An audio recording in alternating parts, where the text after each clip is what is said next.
AI features are in high demand, and chatting with data is quickly becoming an expectation. Luckily, all you need to build it is first, set up vector databases and embedding pipelines. Fine-tune your LLM for domain-specific terminology. Build custom SQL generation with hallucination guardrails. Handle multi-tenant data isolation. Build role-based access controls and row-level security. Debug why AI thinks churn is a dairy product. Stay up to date with latest models from OpenAI.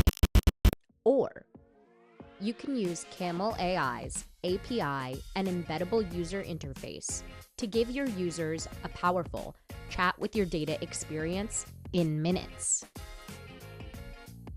camelAI is an embeddable AI data analytics chat that learns your business context, adapts to your schema, then answers your users' questions with insights, beautiful visualizations, and dashboards.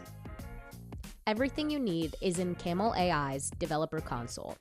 Create your API key, add your data source like Postgres or BigQuery, connect an MCP server, use row-level security for multi-tenant architecture, customize the front end to match your branding, and check out the documentation for detailed steps.